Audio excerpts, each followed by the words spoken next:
In an elegant paper that was written by Smith et al. In 2019, they came up with how IRAK4 has mutated and how that is a major driver in both MDS and AML.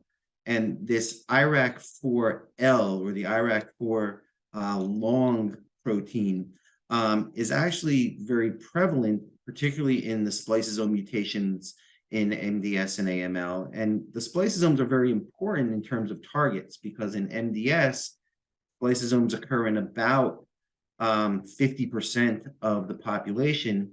In AML, it's variable depending on what phase of AML. So for example, in the de novo AML, it can range anywhere from between 7 and 35%. But in the sort of secondary AML, which drives from MDS, or in transformed MDL, we think of it as sort of in that 40% range for secondary AML, or 24% in the transformed AML or treatment-related AML. I think that's very important. Furthermore, some of the inhibitors, which we'll talk about, I'm sure, in a minute, also target FLT3, and FLT3 is very prevalent in AML at about 30%. So I think that this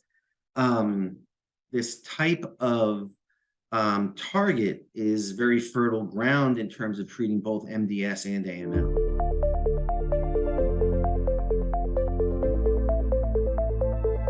FLT3, as is well known, is a major driver in AML.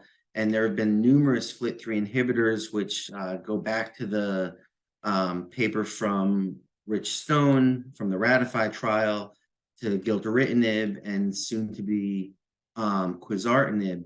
What's interesting is it seems that although we have been moderately successful at targeting FLT3, one of the issues that we have is there tends to be a development of resistance, and there tends to be a bypass track. And it seems that the IRAK4L is one of the mechanisms of bypass from the FLT3 inhibitors. And so one thought is, if you can have a combination treatment where you target both FLT3 and the escape mechanism of the IRAK4L, that you would have a much more successful treatment.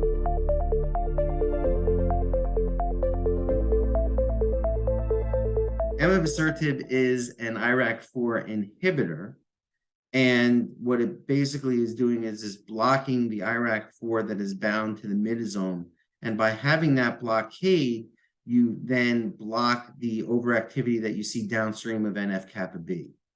And by blocking that NF-kappa B overactivity, you block any type of leukemia or even lymphoma proliferation as well.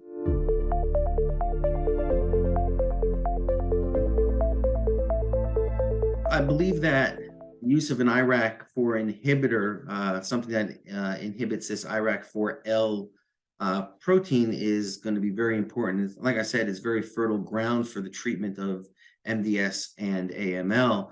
One of the results that we've seen is that in spliceosome mutated AML, there have been single agent responses with emavusertib at about 22%, where 2 of 9 people had CR or CRHs.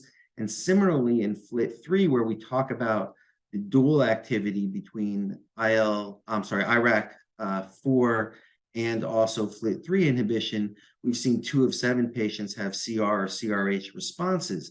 And so I think just by the single agent activity alone, that provides some evidence for the importance of targeting IRAK4 mutations, but it also will hopefully show some improvement as this moves more towards combination therapy, whether it's combined with either a hypomethylating agent or venetoclax or a triplet.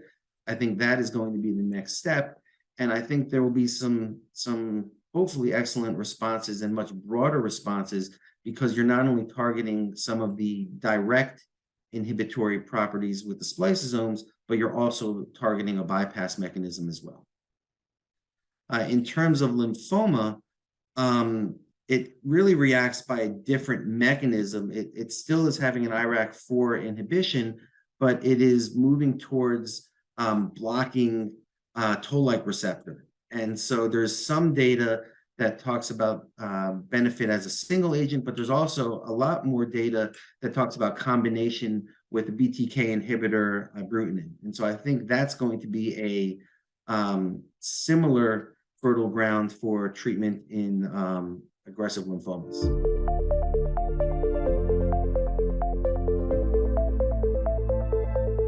This is a novel pathway that we've yet to target in AML and MDS, and seemingly also lymphoma.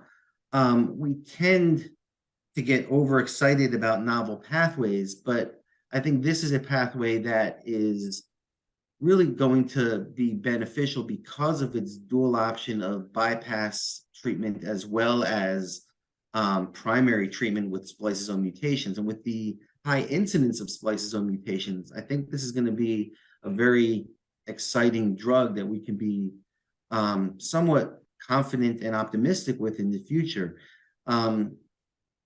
These combination studies that we'll be looking at, I think, are going to be very closely monitored and closely watched, because I do feel, like I said, optimistic that this will have beneficial effects for our patients down the road.